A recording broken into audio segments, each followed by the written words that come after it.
Hi players, bonjour from Geneva. My name is Asaf and welcome to my channel Easy Board Games. Today I'm super excited to show you how to play Company of Heroes the board game, the second edition. This video is going to be cut into two parts because we do have a lot to take in over here. The first part is going to contain a setup, a general overview, and the first out of three phases, that is the maneuver phase. The second part is going to contain the damage and the supply phase. A huge thank you to Bad Crow Games for supplying me this review copy, and of course a shout out to Bryan, the designer of the game, and Rudy, the community manager, for making this happen. Ready to learn how to play? Let's go to setup. Alright guys, so in order to set up our game, we'll need to first of all choose one mission from the mission booklet that we have right over here. For this how to play, I have chosen a very basic mission that is called Monroe River. So we're going to take the two boards that indicate Monroe River 1 and Monroe River 2, and we're going to put them together in this way. Then, according to what we can see in the mission booklet, we're going to start and distribute these tokens that show the different resources. Then for each side we're going to mark the spawning zone. Here, for example, for the Wehrmacht, it's going to be from this hexagon all the way to this one. And for the other team, for the Americans, it's going to be from this hexagon all the way to this one. We can mark these places with either one token from this place all the way to the end of the row, or just to make things a little bit more simple, with two of these tokens that can indicate the area completely. Then for each building, that means a hexagon with this gray border, we're going to take one d6 die and we're going to set it up to 2, just like I have done over here. For the player setup, first of all, we're going to take the tray that contains all of our units, we're going to place it right next to us.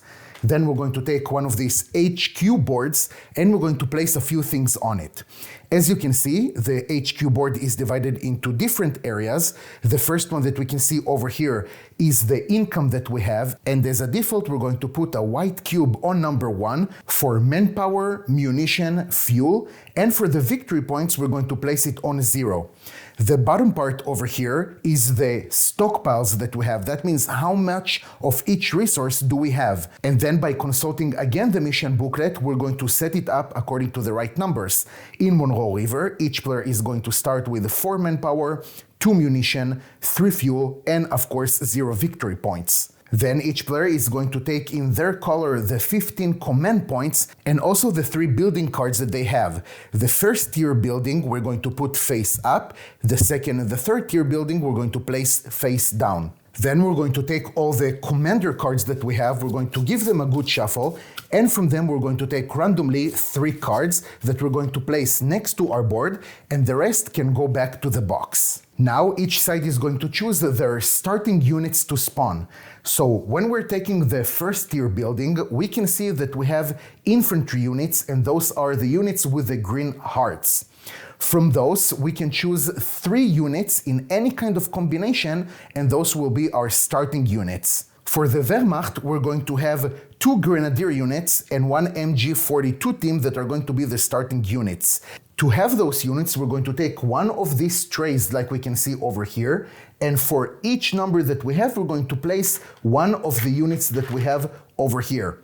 So for the Grenadier, since this is going to be with a number 4, we're going to have this tray with 4 units. For the MG42 team, we're going to take one of this tray, we're going to place 3 soldiers in them, and also the mini that represents that this is an MG42 team. Also, they're going to spawn with this red die that we're going to talk about a little bit later. Next to the board, we're going to place the trays that contain all the other materials that we'll need for the game. In our case, I just chose a few of them just to show you what we have. We have over here the operations deck, we have the damage dice, the different units dice, and other things that we're going to see a little bit later in this how to play. Company of Heroes is a tactical war game where 2 sides, either 2 players or 2 teams, are going to fight each other in order to achieve a number of victory points. If we want the short game, it's going to be 18, a medium game 21 victory points, or the long game 24 victory points. We're going to play a series of rounds. We don't have here any kind of limit, and each round consists of 3 phases. The first phase is the maneuver phase, where we're going to spend some command points in order to move the different units on the map. We'll be able to move these different units to different hexagons, we'll be able to take cover, we'll be able to move into these capture points, and even into buildings if we are infantry. We have different types of units like infantry, light vehicles, heavy vehicles, and even some emplacements that we're going to talk about a little bit later. The second phase is the damage phase, where if units are in range and in sight from each other, they will be able to apply damage to those units and receive some experience points from it. After we're going to resolve this damage, we're going to go to the third phase, and that is the supply phase. On the supply phase, if we have specific units like infantry or light vehicle that can capture some points, we're going to take control over that hexagon. That means that we're going to add this flag right over here, and that means that our income for those specific resources, that means munition and fuel, is going to go up by 1. Then we're going to add those resources from the income to the stockpiles, and we'll be able to spend them into spawning new units, upgrading our current units, and even with the experience points that we have accumulated, we'll be able to either take one of our commanders into play and upgrade it. During this phase, we're going to check if one of the sides has achieved the right amount of victory points, and if that is the case, that side will be declared as the winner. In the first maneuver phase of each game, each side is going to take 3 of these damage dice and they're going to roll them. The side that has the most green icons, like we can see over here, will be defined as the starting player, with the black symbols as a tiebreaker. In this how to play, we're going to decide that the Americans are going to be the starting player. That means the side that is sitting right over here. Since the Americans are the starting player, they're going to take this operations deck. This is something that we didn't have in the first edition. We're going to give it a good shuffle, and then we're going to take the first card that we have over here. This will allow the Americans to choose if they're going to go for the short round or for the long round. So when we're flipping it to the other side, we see that we have here 2 options. Either the short round of only 2 turns per army, or we're going to take the longer round of 3 turns per army. Now, different cards are going to have different values. For example, over here, we can see the short one with the 2 turns and the long round with the 4 turns. The other side doesn't know exactly how many turns they're going to have. They just know if it's going to be a short round or a long round. Once the starting side has decided if they want to play the long or the short round, they're going to take it and they're going to place it with the arrow facing to the board. The second team, in our case it's the Wehrmacht, are going to now choose where they're going to place their starting units. Each hexagon, of course, can contain only 1 unit. So let's say that they have decided to place it like this. After the second player has finished, it's time for the first player to do the same. In the maneuver phase, we'll be able to do different things using something that is called command points.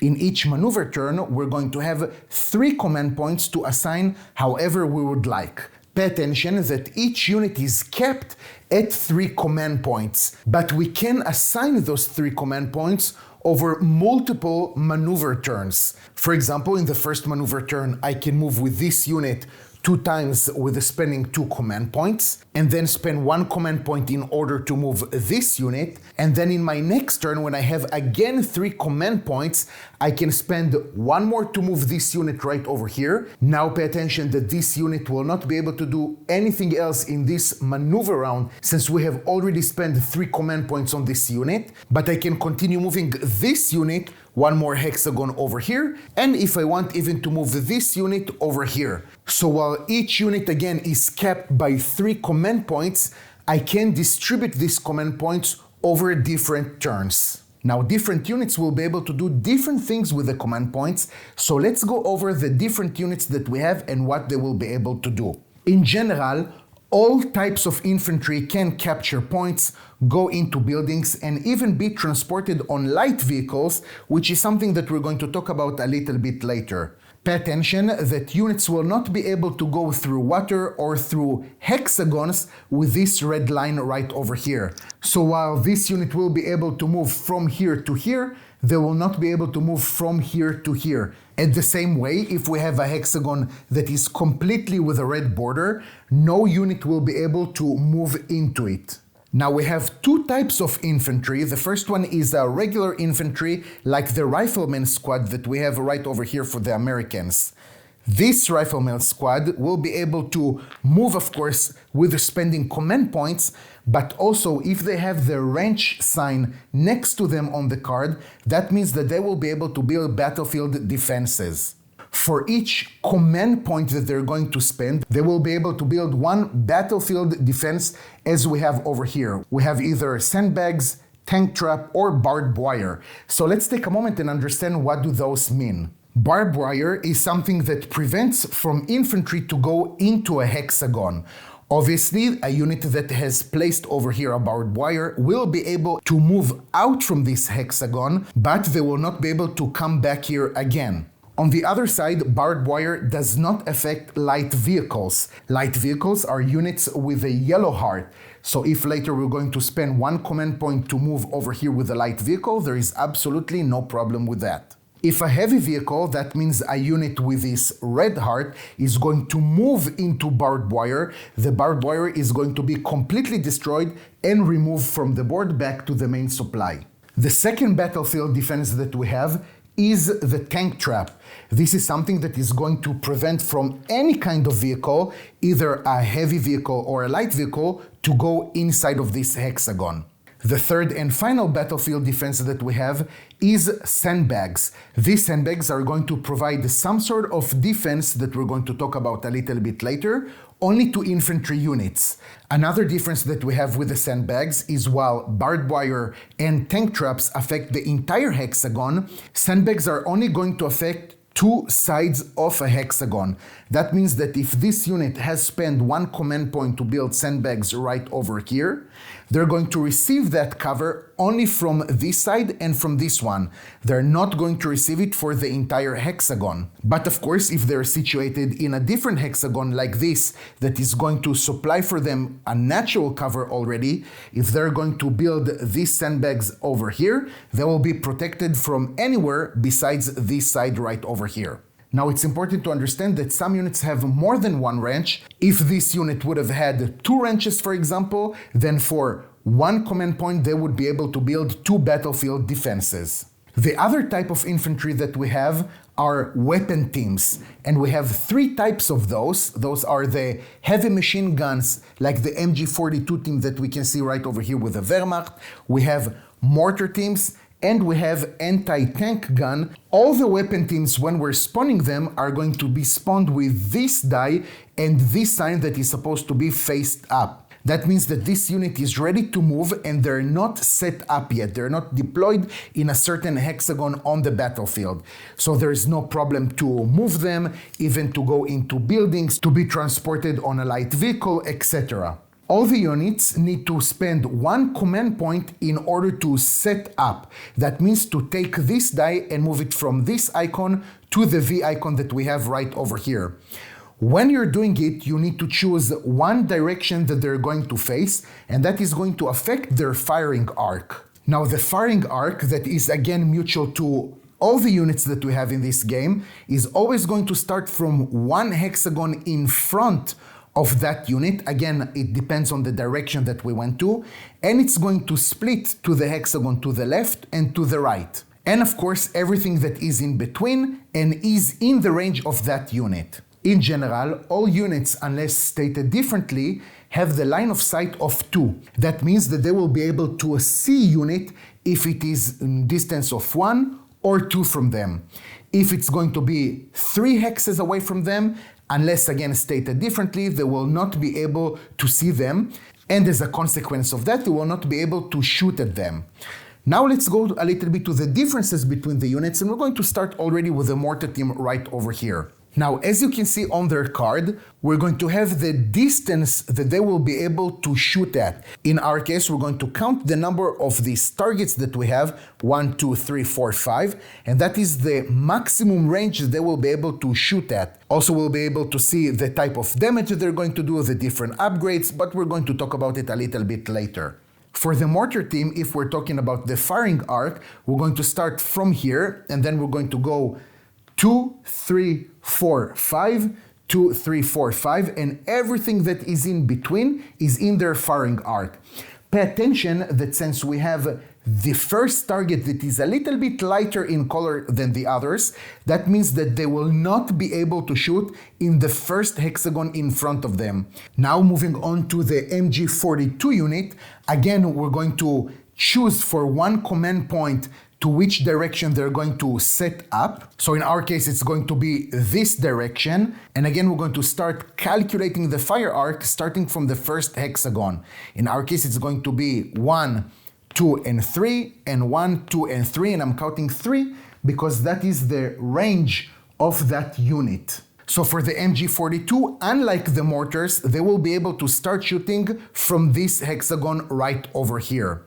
So an interesting thing that we can see is that while the mortar team cannot see, and that means cannot fire at the MG42 team, the MG42 team will be able to shoot at the mortar team because we can see that they have another icon that is the eye. So we're going to add this die right over here, and that means that their line of sight is increased by 1.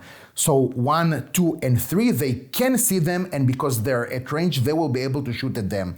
We'll talk more about damage in the damage phase. Another something specific that we have with the heavy machine guns is that they are able to even set up from inside buildings. But don't forget that even from a building, they need to choose a direction to deploy towards. Another important thing that we have with this unit of the heavy machine gun is that while they're already set up, and again we have this firing arc, if a different unit in the maneuver phase is going to go through a hexagon that is part of this firing arc, they're going to immediately take 1 damage. This is called Overwatch Pinning, which is not to say that this unit is being pinned, and we're going to talk about it in the damage phase, so they still can go out from this firing arc. Pay attention that it's only if the weapons team is already set up and a different unit is moving into a hex that is already in the firing arc. It does not say that if this is the initial step and now at the Wehrmacht turn they're going to set up, this unit is not going to take 1 damage automatically unless in their turn they're still going to travel into a hexagon that is now in their firing arc, so they can still go out in their turn without taking a damage. The last type of weapon teams that we have is the anti-tank gun that is going to do, of course, armor-piercing damage, but everything else is going to be exactly the same. That means that 1 command point in order to deploy, in order to set up these weapon teams, and then the arc and the range is going to be according to that specific unit. The second type of units that we have is light vehicles. Now, light vehicles, when we're spawning them, are going to come with this speed die that we're having over here. This speed die is something that we'll be able to use like a command point. It does not count towards the limit of 3 command points that we can spend on a unit, but we have to use it first. So just for the demonstration, if we want to move with this light vehicle, we're going to spend 1 with this speed die to move over here, and then 2, 3, and 4 with the command points to move all the way up to here. Some light vehicles, as we can see with this specific symbol, will be able to transport infantry units. So that means that this weapon team, for example, for 1 command point, will be able to be transported by this light vehicle. And then even if we're going to move with this light vehicle, let's say that we'll move it over here, it does count towards the command points that the light vehicle has spent, but not towards the command points that these weapon teams has spent. So you can understand that we can relatively cover a big distance if we have an infantry unit that is transported by a light vehicle. Some light vehicles can capture points, we just need to make sure that we have this symbol in their area of the card. More about capturing points in the supply phase. The third type of unit that we have are heavy vehicles. Those are the vehicles with the red heart next to them, and they're going to operate a little bit differently. Each heavy unit, from the moment they're being spawned, they will need to choose a specific direction. That is because heavy vehicles also are going to be affected by the firing arcs. So while the firing arc of this Sherman tank is going to be like this, when they're going to spend a command point, they will be able to move to that specific direction and also move one hexagon tick to any direction that they want, left or right.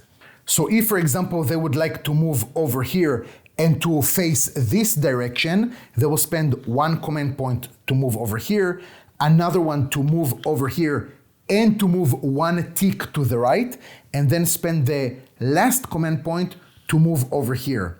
With a heavy vehicle, it's important to understand that they're going to receive some extra defense that we'll talk about later if they're going to be attacked by armor piercing from the front firing arc. This is not going to apply to the other sides of the tank. Tanks, of course, can go in reverse also and do exactly the same thing. So for one command point, the tank will be able to go like this and to again move one hexagon tick to either left or to the right. Some heavy vehicles are going to be spawned with this kind of die that we have that says slow. And for each slow die that it has, it can use one less command point in each round. In this specific case, since we have one slow die, this unit will be able to use up to 2 command points in each round. So of course, if we have double slow, that means 2 dice of slow, each one of these units will be able to use only 1 command point per round. The last sort of type of units that we have is emplacements. This is the purple kind of unit that we have. And here it's important to understand that this unit is of course static. When we're going to build it, it's going to be spawned again with this side of the die just like this. And for one command point, we'll be able to set up this emplacement. But again, we need to choose a specific direction. Another thing that we have in the maneuver phase is something that is called assault. Now, this is something that is actually going to spread over different phases. So let's take an example with what we have over here, and we're going to do it some sort of a rolling example. So in the maneuver phase, what you need to know, to assault means to move a unit onto an adjacent hex while spending, of course, a command point, even if this hexagon is occupied by either an enemy unit or even by a battlefield defense that usually wouldn't allow them to move into it. For example, if we have this tank trap right over here, then for one command point, this light vehicle can try and assault this hexagon right over here. So again, this is going to be a rolling example, but in the maneuver phase, this is what we can do with the assault. More about the results of the assault in the damage and the supply phases. After we have finished spending all the command points according to the number of rounds that we had right over here, that is the operation card that the first player has chosen, each side will be able to choose if they want to retreat some of their units. A retreat point is either any one of the hexagons in our spawning area or any hexagon that is adjacent to a unit with that specific ability, like we have with the major unit of the American Army. When a specific unit decides to retreat, they're going to take this die with this white flag, we're going to assign it, they will be able to move up to 6 hexagons in the direction of a retreat point, and that is regardless if they have spent command points on this unit or not. Even weapon teams that decide that they want to retreat are going to immediately change their status from set up to this retreat status, this white flag, and they're going to move up to 6 hexagons. It's important to understand that a unit, while retreating, cannot do anything else, cannot capture point, cannot pin other units, cannot apply damage to other units, really cannot do anything besides moving. What a retreating unit can do in a passive kind of way, it's to profit from this kind of defenses like we have over here, or with sandbags. And since we just talked about assault, now will be a good time to say that the units that are being assaulted, in our case the Wehrmacht unit right over here, will be able to retreat. The assaulting unit will never be able to retreat. If the Wehrmacht unit does decide to retreat, then the unit that performed the assault is going to take its place. This is one of the possible outcomes that we have with the assault. If a unit hasn't reached to a retreat point in this specific phase, in the next maneuver phase, this unit will be able to continue moving up to 6 hexagons until they're coming to one of the retreat points on the map. Now we're going to take out this retreating status from that specific unit only at the end of the supply phase, but we're going to see it a little bit later. And this is, guys, where I'm going to stop the first part of the video. I hope that you learn how to set up the game and how to do the maneuver phase. Join me please on the second part of the video where we're going to cover the damage and the supply phases. Thank you for watching, take care, and I'll see you next time.